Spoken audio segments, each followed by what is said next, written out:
Hi అండి, నేను మీ Akshita Kumari. Welcome to AK unique thoughts. ఈరోజు వీడియోలో నేను చాక్లెట్ని డబుల్ బాయిలర్ మెథడ్లో ఎలా మెల్ట్ చేసుకోవాలో చూపించబోతున్నానండి.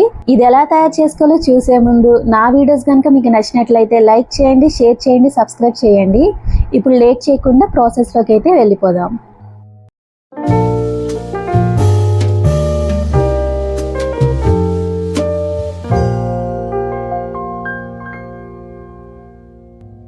చాక్లెట్ని మెల్ట్ చేయడం కోసం నేను ఇక్కడ వచ్చేసి వైట్ కాంపౌండ్ అయితే తీసుకున్నానండి. అలానే డార్క్ కాంపౌండ్ కూడా తీసుకున్నాను. నార్మల్గా లైన్స్ లాగా వేయాలని చెప్పేసి డార్క్ కాంపౌండ్ కూడా తీసుకున్నానండి. ఇవి వచ్చేసి మనకి బేకరీ మెటీరియల్స్ దొరికే షాప్లో అయితే ఉంటాయి.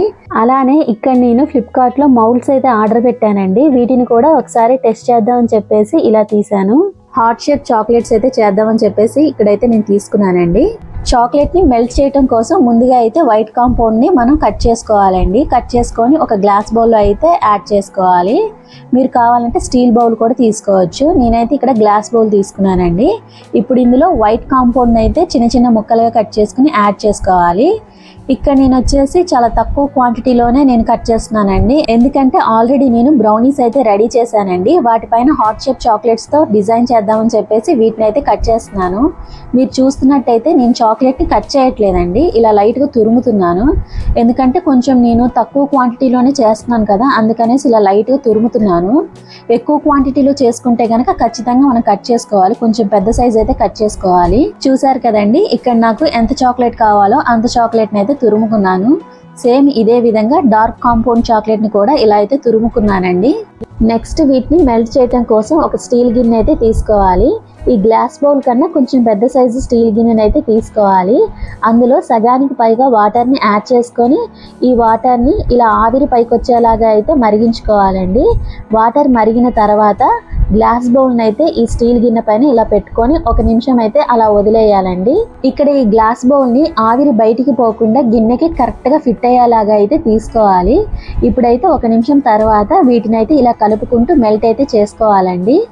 ఇలా చాక్లెట్ని తక్కువ క్వాంటిటీలో తీసుకొని తురుముకుని తీసుకుంటే గనక ఈ ప్రాసెస్ని ఫ్లేమ్ పైన కాకుండా ఇలా సపరేట్గా అయితే చేసుకోవాలి. ఒకవేళ మీరు ఎక్కువ క్వాంటిటీలో చాక్లెట్ని తీసుకుంటే గనక సేమ్ ఇదే ప్రాసెస్ని స్టవ్ ఆన్ చేసుకొని ఈ వాటర్ గిన్నెని స్టవ్ పైన పెట్టుకొని చాక్లెట్ని అయితే మెల్ట్ చేసుకోవాలండి.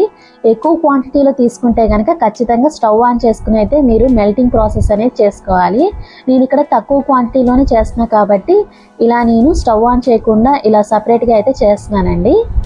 ఇలా ఈ చాక్లెట్ని ఆవిరితో డబుల్ బాయిలర్ మెథడ్లో కాకుండా మీరు డైరెక్ట్గా స్టవ్ పైన పెట్టేసుకుంటే ఈ చాక్లెట్ మాడిపోతుందండి.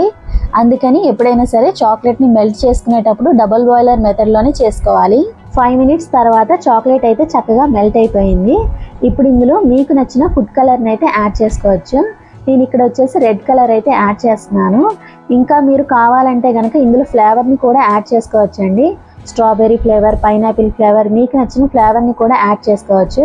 నేను ఇక్కడైతే ఫ్లేవర్ అయితే యాడ్ చేయట్లేదు. నార్మల్గా చాక్లెట్ని మెల్ట్ చేసుకొని ఇలా ఫుడ్ కలర్ అయితే యాడ్ చేసుకుంటున్నాను. ఈ వైట్ కాంపౌండ్ చాక్లెట్ టేస్ట్ వచ్చేసి కొంచెం మిల్కీ బార్ చాక్లెట్ టేస్ట్ అయితే ఉంటుందండి. అందుకని నేను ఫ్లేవర్ అయితే యాడ్ చేయట్లేదు. ఇక్కడ నాకు కొంచెం కలర్ అయితే తక్కువ అనిపించింది. ఇంకొక డ్రాప్ రెడ్ కలర్ అయితే యాడ్ చేసుకుంటున్నాను. ఇప్పుడు ఇదైతే మెల్ట్ అయిపోయిందండి. ఇప్పుడు ఈ బౌల్ని పక్కకు తీసుకొని చాక్లెట్స్ అయితే రెడీ చేసుకోవాలి. ఒకవేళ ఈ బ్యాటర్ కొంచెం గట్టిగా అనిపిస్తే గనక మళ్ళీ సేమ్ ప్రాసెస్ అండి. స్టీల్ బౌల్ని కొంచెం వేడి చేసుకొని వీటిపైన గ్లాస్ బౌల్ పెట్టుకొని మెల్ట్ చేసుకుంటే సరిపోతుంది.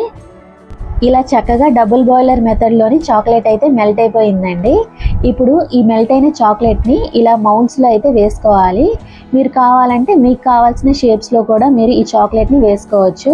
నేనైతే ఇక్కడ హార్ట్ షేప్లో అయితే వేసుకుంటున్నానండి. సేమ్ ఇదే ప్రాసెస్లోని డార్క్ కాంపౌండ్ చాక్లెట్ని కూడా మెల్ట్ చేసుకోవాలి. నేనైతే ఆ వీడియోని షూట్ చేయలేదండి, కొంచెం వీడియో లెంతీగా అయిపోతుంది అనేసి వీడియోని అయితే షూట్ చేయలేదు. మీరు వైట్ కాంపౌండ్ చాక్లెట్ని తీసేసిన తర్వాత సేమ్ అదే గిన్నె మీద డార్క్ కాంపౌండ్ చాక్లెట్ని పెట్టుకుంటే సరిపోతుంది. ఇలా మీకు కావాల్సిన షేప్స్లోని ఈ చాక్లెట్ని యాడ్ చేసుకున్న తర్వాత వీటిని అయితే కొంచెం క్లీన్ చేసుకోవాలండి. ఎక్స్ట్రా చాక్లెట్ ఉంది చూసారా, ఇలా అయితే క్లీన్ చేసుకోవాలి. ఇలా క్లీన్ చేసుకున్న తర్వాత ఈ మౌల్డ్ని ఒక 2 సార్లు ట్యాప్ చేసుకోవాలండి. అలా ట్యాప్ చేసుకుంటే మనకి షేప్స్ కరెక్ట్ షేప్లోని చాక్లెట్ అంతా స్ప్రెడ్ అవుతుంది. లేదంటే కొంచెం ఎయిర్ గ్యాప్స్ ఉండిపోయి వాటిలో మనకి మంచిగా చాక్లెట్ అనేది రాదండి. ఇలా రెడీ చేసుకున్న తర్వాత ఈ మౌల్డ్స్ని డీప్ ఫ్రిడ్జ్లో ఒక 2 మినిట్స్ పెట్టుకుంటే సరిపోతుందండి. ఈ చాక్లెట్ మనకి త్వరగానే సెట్ అయిపోతాయి. అందుకని ఒక 2 మినిట్స్ పెట్టుకుంటే సరిపోతుందండి. ఇలా చాక్లెట్స్ రెడీ అయిన తర్వాత అప్పటికప్పుడు డెకరేట్ అయినా చేసుకోవచ్చు, లేదంటే గనక ఒక కంటైనర్లో పెట్టుకొని ఫ్రిడ్జ్లో అయినా స్టోర్ చేసుకోవచ్చు అండి. ఇక్కడ నేను డార్క్ కాంపౌండ్ చాక్లెట్ వచ్చేసి ఇలా బ్రౌనీస్ పైన అయితే జిగ్జాగ్గా లైన్స్ అయితే వేస్తున్నానండి. ఇది వచ్చేసి నేను చాలా తక్కువగానే మెల్ట్ చేసుకున్నాను, నాకు మొత్తం ఇక్కడే యూజ్ అయిపోయిందండి. ఈ డార్క్ కాంపౌండ్ చాక్లెట్ని సేమ్ మనం వైట్ కాంపౌండ్ చాక్లెట్ని ఎలా అయితే ఫ్రీజ్ చేసుకున్నామో సేమ్ అదే విధంగా మీకు నచ్చిన డిజైన్లో ఫ్రీజ్ చేసుకోవచ్చు. ఇక్కడ మీరు చూడొచ్చండి, చాక్లెట్ అయితే చక్కగా సెట్ అయిపోయింది. ఇలా మనకి ఈజీగా కూడా రిమూవ్ అయిపోతుందండి. మనకి మౌల్డ్స్ అయితే చక్కగా యూజ్ అవుతుంది. మనకి నచ్చిన షేప్స్ని ఇందులో అయితే మనం వేసుకోవచ్చు. ఈ మౌల్డ్స్ని యూజ్ చేసేటప్పుడు చాక్లెట్ని యాడ్ చేసుకున్న తర్వాత ఈ మౌల్డ్ని ఒక 2 సార్లు అయితే ట్యాప్ చేసుకోవాలండి, లేదంటే కనుక ఎయిర్ బబుల్స్ ఉండిపోయి చాక్లెట్స్ అనేవి చక్కగా రావు. ఇక్కడ నేను చాక్లెట్ కొంచెం షైనీగా ఉండాలనేసి సిల్వర్ స్ప్రే అయితే యూజ్ చేస్తున్నానండి. అంతే అండి, డబుల్ బాయిలర్ మెథడ్లోని చాక్లెట్ని అయితే ఇలా ఈజీగా మెల్ట్ చేసుకోవచ్చు. అలానే ఈ చాక్లెట్తోని ఇలా చక్కగా మనకు కావాల్సిన షేప్స్ని అయితే డిజైన్ చేసుకోవచ్చండి. నా వీడియోస్ కనుక మీకు నచ్చినట్లయితే లైక్ చేయండి, షేర్ చేయండి, సబ్స్క్రైబ్ చేయండి. Thank you for watching.